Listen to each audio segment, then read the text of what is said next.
Chapter 26. I froze and stared in shock into the window. "Who's in there?" I shouted. "Who are you?" No one moved. I peered into the house.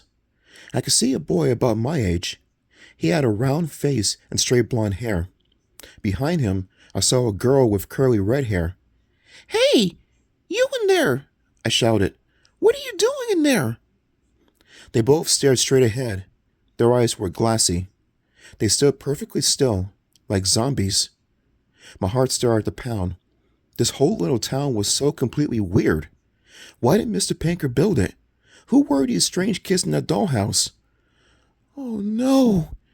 I uttered a long moan as I stepped closer. "I'm losing it," I muttered. "Totally losing it." My mind was so crazed. I was seeing things. I could see clearly now. They weren't kids. They were dolls. Pinker had dolls in the houses, boys and girls. But they were so lifelike, so real. I stepped to another house. The roof loomed over my head. I had to go tiptoe to see inside the open window. Two dolls, a boy and a girl both in jeans and checkered shirts, were leaning against the back wall. A table held a little tea set. I stared at the dolls, and a thought flashed to my mind. Maybe I should trade clothes with that boy doll. No time, I decided. I had to find Mr. Pinker. I couldn't worry about my clothes or what this town of dollhouses was doing here. I was 6 inches tall. I needed help right away. I squeezed out of the room, back into the hall. Then I ran to the kitchen. "Mr. Pinker? Mr. Pinker!" I found him in the kitchen. He stood over a white counter making balls out of dough and putting them on a big metal baking tray. The kitchen was hot from the oven. The sweet smell of chocolate filled my nose. Mr. Pinker had his head bent, concentrating on the cookies. The bright ceiling light made his eyeglasses glow. He wore the gray suit and red necktie he always wore.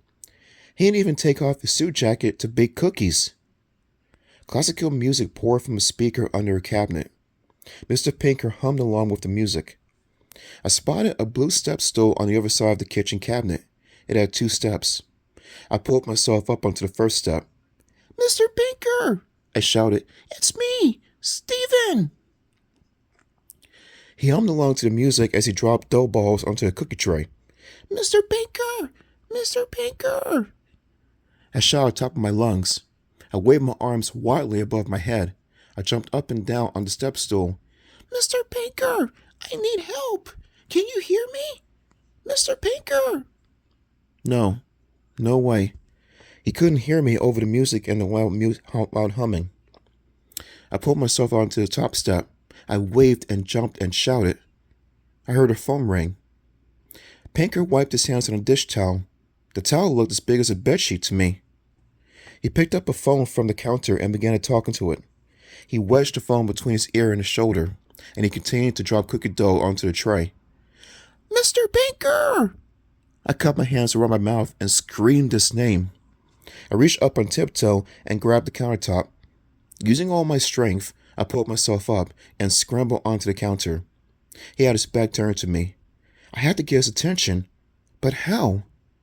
I took a deep breath and started to shout again. "Mr. Pinker! Hey, Mr. Pinker!" I jumped up and down and waved my arms frantically above my head. "Mr. Pinker! Please!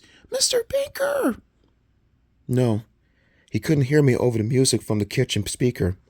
He had the telephone clenched tightly between his shoulder and chin, and he was arguing with someone on the other end. How could I make him see me? I had an idea. I jumped onto the cookie tray. I squeezed carefully through the rows of raw cookies. "Mr. Pinker! See me now?